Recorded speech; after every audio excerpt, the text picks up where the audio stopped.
पुंसां मलिना भवन्ति। सोने का मृग कभी हो सकता है? असंभव है। सोने का मृग कभी नहीं बन सकता। सोना एक धातु है। इतना जानते हुए भी स्वयं भगवान श्री राम असंभव महेम मृगस्य जन्म, पता है कि सोने का मृग नहीं हो सकता, पर आंखों के सामने वो मृग चल रहा था। भगवान राम उसके पीछे भाग रहे हैं। तथापि रामं लुलुभे मृगाय इसलिए प्राय समापन्न विपत्ति काले, प्राय माने अधिकतर विपत्ति जब आती है तो धियो विपुंसां मलिना भवन्ति, बुद्धि काम करना बंद कर देती है। ऐसे ही राजा परीक्षित ने आज वो मुकुट देखा, मन में भावना उत्पन्न हो गई और सोने का मुकुट राजा परीक्षित ने पहन लिया। जैसे सोने का मुकुट पहना, कलयुग ने अपना प्रवेश कर दिया, क्योंकि वो मुकुट कोई मेहनत का मुकुट नहीं था। जब भीम ने जरासंध को मारा था, मगध देश के राजा को,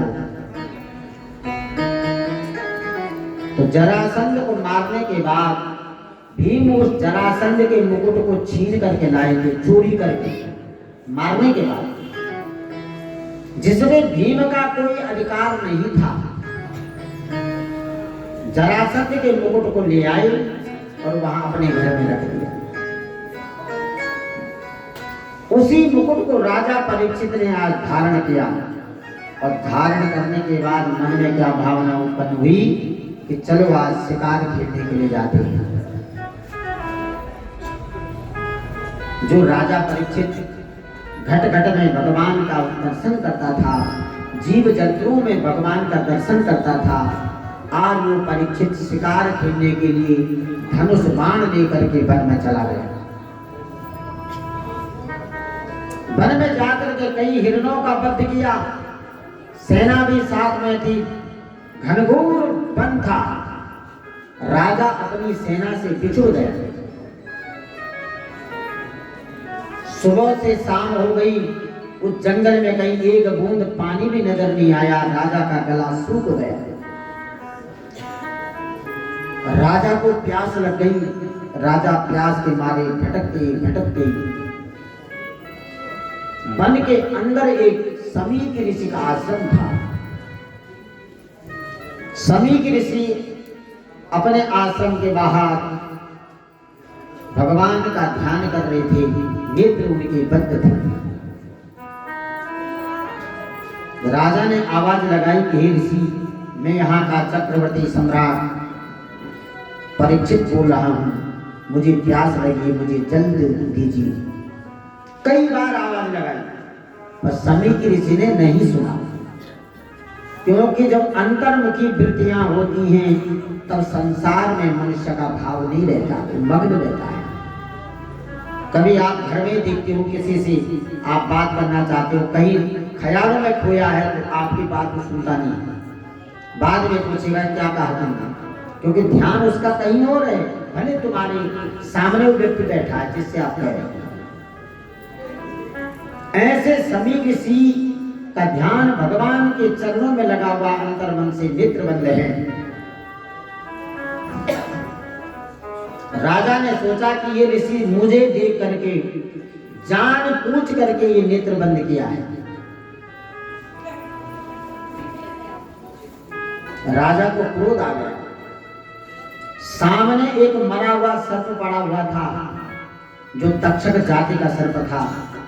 राजा ने अपने धनुष से उसे उठाया और समीक ऋषि के गले में डाल दिया और चल दिया राजा। जब ये बात समीक ऋषि के पुत्र श्रृंगी ऋषि को पता लगी कि राजा परीक्षित ने मेरे पिता के गले में मरा हुआ सर्प डाला है, दौड़ करके आई, रोने लगी, बहुत जोर जोर से रोने लगी। अपने पिता के गले से मरा हुआ सर्प निकाला और हाथ में जल लिया और राजा परीक्षित को श्राप देने लगे। इति लंघित मर्यादं तक्षक सप्तमे हनि दग्धयन्ति स्मः उलङ्कारं चोदितो मे तद्गुहम्। हाथ में जल लिया और श्राप दे दिया। इतलंघित मर्यादं तक्षकं सप्तमे दिनि। हे राजन, तूने जो तक्षक जाति का मरा हुआ सर्प मेरे पिता के गले में डाला है, मैं तुझे श्राप देता हूं कि आज से 7वें दिन इतलंघित मर्यादं, तूने मर्यादा का उल्लंघन किया है। अरे तुम्हारे जो पूर्वज थे वो ब्राह्मणों का, ऋषियों का आदर किए बिना जल तक नहीं पीते थे, उनको पहले प्रणाम करते थे, तब जाके दिनचर्या शुरू होती थी। तुम में इतना अहंकार आ गया, तुमने मेरे पिता का अपमान किया, इसलिए मैं तुम्हें श्राप देता हूं। इति लंघित मर्यादं तक्षक सप्तमे हनि। आज से ठीक 7वें दिन तुम्हें तक्षक नाग डसेगा, तुम्हारी मृत्यु हो जाएगी। ये श्राप श्रृंगी ऋषि ने जब दिया, राजा परीक्षित उस समय घर पहुंच गए थे। समय के ऋषि ने जब नेत्र खोले, बेटे को पूछा, बेटा तुम क्यों रो रही हो? श्रृंगी ऋषि ने पूरा हाल बताया कि आपके गले में राजा ने मरा हुआ सर्प डाला। पिता बड़े गंभीर थे, विद्वान थे। उन्होंने कहा, बेटा तूने श्राप तो नहीं दिया? कहा, मैंने श्राप दे दिया। तो समय के ऋषि ने अपने पुत्र को डांटा कि तूने अच्छा नहीं किया। जीवन में सुख दुख तो लगे रहते हैं, बिना राजा के प्रजा तो अनाथ हो जाती है, अत्याचार बढ़ जाता है, अनाचार बढ़ जाता है, छोटी मोटी गलती कभी किसी से हो जाती है। परंतु श्राप तो वापस नहीं हो सकता। जो श्राप दे दिया वो तो सत्य होना था। समय के ऋषि ने अपने एक शिष्य को, दुर्मुख नाम के शिष्य को भेजा और राजा के यहाँ पहुंच गया। राजा परीक्षित अपनी सैया पे लेटे हैं। राजा ने जैसे वो मुकुट निकाला अपने घर में, वैसे ही राजा को आत्मग्लानि होने लगी कि मैंने ये आज क्या कर दिया, मेरे से अनर्थ कैसे हो गया, मुझे इस कर्म का दंड मिलना चाहिए, मैंने अपराध किया है। राजा मन ही मन आत्मग्लानि से रो रहा है। इतने में शिष्य पहुंच गया। समय के ऋषि के शिष्य ने कहा, राजन आपके लिए एक समाचार आया है कि आज से 7वें दिन आपकी मृत्यु है। तक्षक के काटने से आपकी मृत्यु होगी। राजा को प्रसन्नता हुई कि मैंने जो अपराध किया उसका दंड मुझे परमात्मा ने दे दिया। एक चक्रवर्ती सम्राट राजा, उसी समय उसने पूरा राजकाज सब का मोह त्याग दिया और अपने 13 वर्ष के पुत्र जन्मेजय को बुलाया और उन्हें राजगद्दी पर बैठा करके उन्हें राजा बना दिया। उसी समय राजा परीक्षित ने घर बार का त्याग करके सीधे नदी के किनारे पहुंच गए। नदी के किनारे जब पहुंचे, लोगों को समाचार पता लगा कि राजा परीक्षित को 7वें दिन तक्षक नाग डसेगा। तो बड़े बड़े ऋषि मुनि वहां पहुंच गए जहां राजा परीक्षित पहुंच गए थे, नदी के तट पे। सारे ऋषियों के चरणों में राजा परीक्षित ने प्रणाम किया। सबसे पूछा कि अब मृत्यु तो निश्चित है, पर मृत्यु को सुधारी कैसी जाए, क्योंकि जो इस संसार में आया है एक न एक दिन तो उसने जाना है, ये निश्चित है। मृत्यु टल नहीं सकती, पर मृत्यु सुधर सकती है।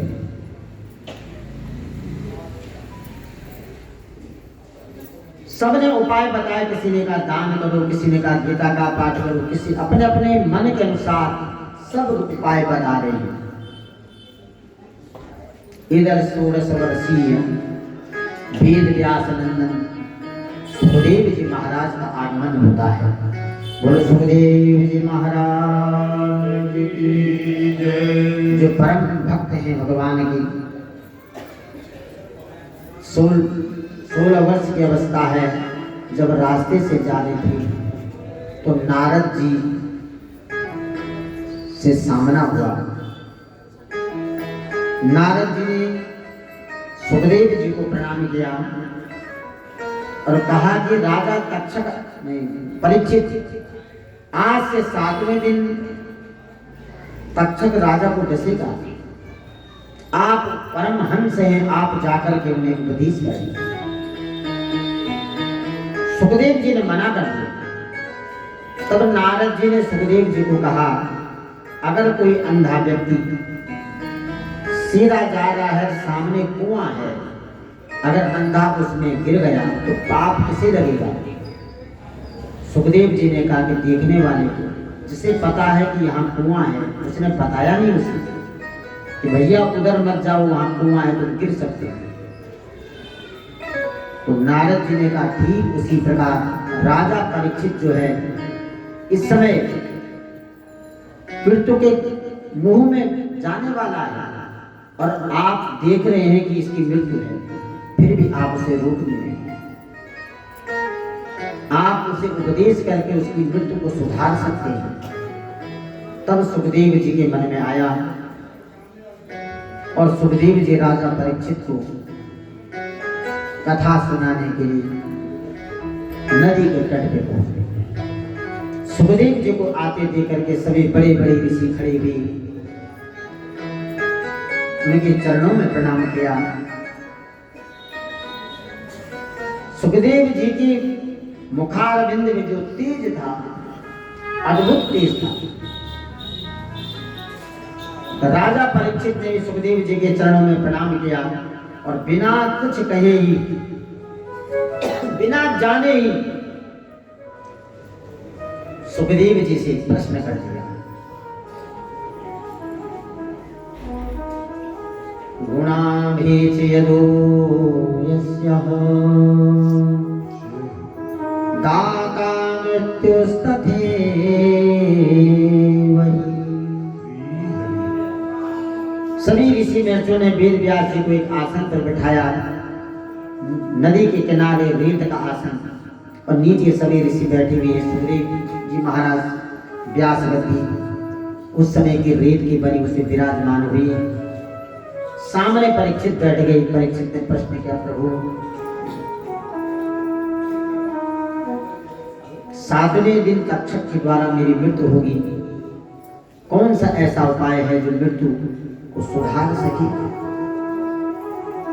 सुखदेव जी ने कहा कि राजन, पहले आप भय से मुक्त हो जाओ। राजा खड़वांग को 2 घड़ी में मुक्ति हो गई थी, आपके पास तो 7 दिन हैं। जीवन में सुख और दुख तो प्रत्येक व्यक्ति के आते हैं। दुख सहन करने की क्षमता भी उस परम पिता परमात्मा से मिलती है। कई लोग दुख में टूट जाते हैं, गलत रास्ता चुन देते हैं, परंतु उस दुख को सहने की शक्ति भी प्रभु के द्वारा ही प्रदत्त होती है।